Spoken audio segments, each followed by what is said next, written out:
Hi hello जय महाराष्ट्र. श्री स्वामी समर्थ सर्वांना. आज तर पहाटे 4:09 मला जाग आली. जाग आल्यानंतर थोडंसं शांत बसले आणि देवाचे नामस्मरण करून उठले. त्यानंतर धरती मातेला प्रणाम केलं आणि उठून गरम गरम पाणी थोडंसं 1 ग्लास पिलं आणि सकाळची कामे आवरून मी अभ्यासासाठी बसले. सकाळच्या अभ्यासाचा मला काही शूट घेता येत नाही कारण मोबाईलमधूनच अभ्यास करायचा आहे. व्हिडिओ वगैरे बघते.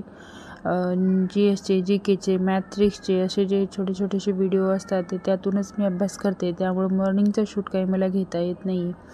तर अखेर पावसाने हजेरी आमच्या इकडे लावली आहे. तर त्यासाठी आम्ही सकाळीच पोह्यांचा नाश्ता बनवला आणि नाश्ता केल्यानंतर लगेच शेताकडे निघालो. तर कामाची एवढी घाई असते ना, तर जमेल तेवढं शूट मी घेऊन व्हिडिओ बनवण्याचा प्रयत्न करते. तर सकाळचा तर नाश्त्याचा वगैरे व्हिडिओ मला शूट करता आला नाही, पण शेतात आल्यानंतर असा छोटेसे व्हिडिओ मी शूट केले.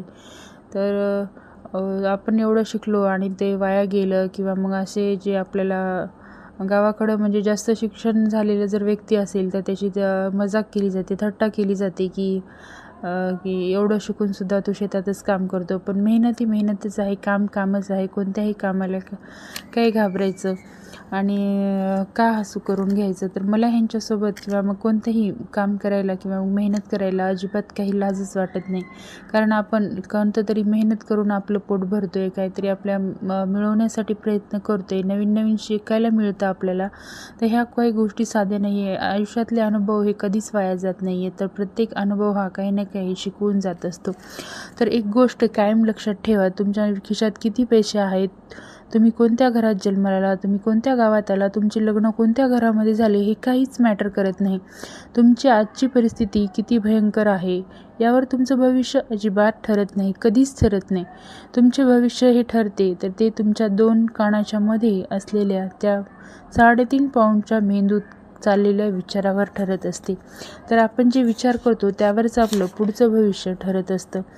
तर आज प्रत्येकजण इथेच मार खात आहे. आपण आपल्या स्वतःच्याच हातांनी आपल्या मेंदूचा नायनाट करतोय, त्यामध्ये नैराश्याचा कचरा भरतोय. माझे कसे होणार, माझ्या नशिबात दुःखच आहे, मी यशस्वीच होऊ शकत नाही, हे जे दरिद्री विचार आहेत जोपर्यंत तुमच्या डोक्यातून जात नाहीत तोपर्यंत परमेश्वरही सुद्धा तुम्हाला साथ देऊ शकत नाही. तर त्यासाठी नेहमी पॉझिटिव्ह थिंकिंग ठेवा. आपण सध्याच्या ज्या परिस्थितीत आहोत तर ती परिस्थिती आपल्यासाठी काही योग्य आहे का? मग याच्यातून जर आपल्याला त्यामध्ये जर आनंद वाटत नसेल किंवा मग आपलं काहीतरी राहून जाते असं वाटत असेल, आपल्याला यापेक्षाही चांगलं जर आयुष्य जगायचं असेल तर छोट्या गोष्टीमध्ये आनंद मिळवणं हेच आयुष्याची खरी शिदोरी आहे असं मी म्हणेन. कारण आपण जे आपण वर्तमान काळामध्ये जगण्यापेक्षा भविष्य काळामध्ये जास्त जगायला लागलो आहे की भविष्याचं कसं होईल. तुम्ही भविष्याचा विचार करण्यापेक्षा तुम्ही आत्ताच्या परिस्थितीमध्ये आहात, ज्या परिस्थितीमध्ये आहात त्यामध्ये आनंद शोधा ना. त्यातूनच तुम्हाला आनंदही मिळेल आणि भविष्याची आपल्याला काय करायचं ह्या संधीसुद्धा मिळतील. तर त्यासाठी कोणत्याही नैराश्याचा कचरा आपल्या डोक्यात अजिबात भरायचा नाही. तर असंच मी शेतावरून आल्यानंतर सकाळी नाश्ता करूनच आम्ही गेलो होतो. तर जेवणाची तयारी चालू होती. तर शेतावरून यायला आम्हाला 3 पर्यंत टाईम लागला पूर्ण फवारणी करण्यासाठी. आमच्या घरी शेती आहे, आम्ही दोघं मिळून शेतीमध्ये काम करतो आणि आम्हाला ह्याचा गर्व आहे की आम्ही शेतकरी.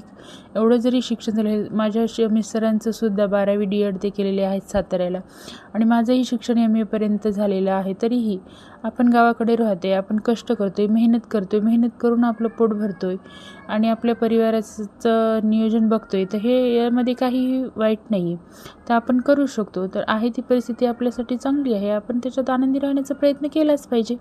तर त्यासाठी जेवणाची तर तयारी मी केली आणि माझं स्वयंपाक होईपर्यंत ह्या दुपारच्या वेळेस ह्या मुली माझ्या अशा झोपी गेल्या, कारण त्या सकाळपासूनच खेळत बसल्या होत्या आणि आम्हाला यायलासुद्धा वेळ झाला.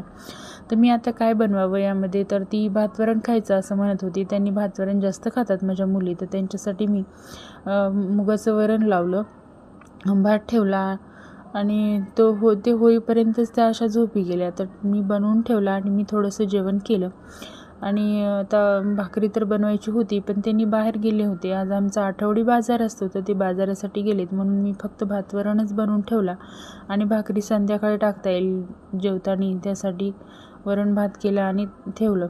तर मुली ह्या झोपी गेल्या होत्या. तोपर्यंत घरची कामं तर जेवढी कामं बाहेर शेतात करावी लागतात त्यापेक्षा तर जास्त घरामध्ये असतात. तर दिवसभर कुठं जातो आणि कसं जातो तोही कळत नाही. तरीही मी छोटेसे जे व्हिडिओ आहेत ते शूट करून एडिट करून व्हिडिओ बनवण्याचा प्रयत्न करते. तर माझ्या या चॅनलला नक्की सपोर्ट करा, लाईक करा, शेअर करा. नेहमी पॉझिटिव्ह राहा, मोटिवेट राहा आणि आपण आयुष्य आहे ते कसं बदलू शकतो याचा विचार करा. नवीन संधी शोधा, नवीन उद्योग करा. आपलं रिकामी डोकं हे कधीही ठेवायचं नाही. आपण जर कामात व्यस्त असाल तर आपल्याला अनावश्यक विचार कधीही येत नाहीत. आणि जसं आपण एखाद्या कामामध्ये, एखाद्या उद्योगामध्ये किंवा मग कोणत्याही गोष्टीमध्ये आपल्याला जर रस निर्माण व्हायला लागला, त्यातल्या वेगवेगळ्या संधीसुद्धा आपल्याला आठवतात आणि आपल्या डोक्यामध्ये वेगवेगळे विचार निर्माण होतात की आपण कसं पुढं जायचं. आता समजा एखादी आपण उद्योग करते तर त्या उद्योगाला आपण कसं वाढवू शकतो, याच्यामध्ये आपण काय इन्क्रीज करू शकतो, हे असे वेगवेगळे विचार येतात. जर आपण तसंच बसलो तर त्याच्यामध्ये अनावश्यक विचार, मग आपली जर बुद्धी एक वेळेस जर नैराश्यामध्ये गेली किंवा मग वाईट विचारायला लागली, अनावश्यक विचार करायला लागली तर नेहमी तेच विचार यायला लागतील.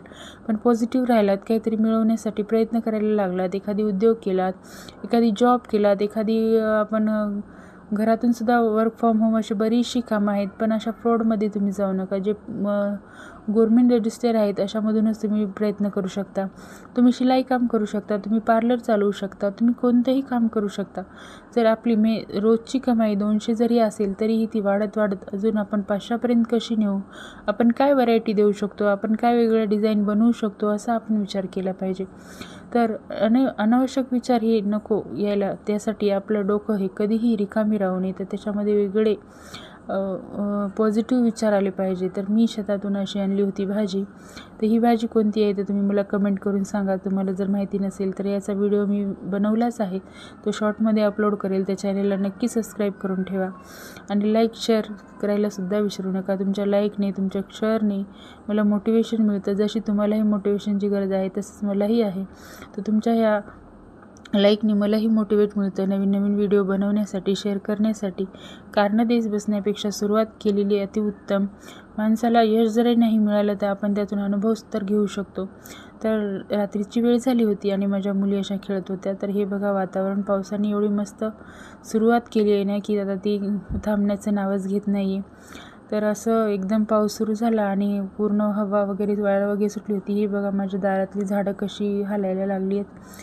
लिंबाची 2 झाडं आहेत. ती हे बघा, एवढं मोठं वारं सुटलं होतं आणि इशूचे पप्पा गेले होते बाजारात आणि मी त्यांचीच वाट बघत होते. तर मी असं दिवसभराचं रुटीन ठेवते आणि एक वेगळा आनंद, एक छंद म्हणून मी यूट्यूबच्या सुरुवात केलं आहे. तर मला या प्रवासामध्ये नक्की सपोर्ट करा. तर यानंतर भेटूया अशाच एका मोटिवेशन व्हिडिओमध्ये. त्यानंतर अशी लाईट गेली. भेटूया. श्री स्वामी समर्थ.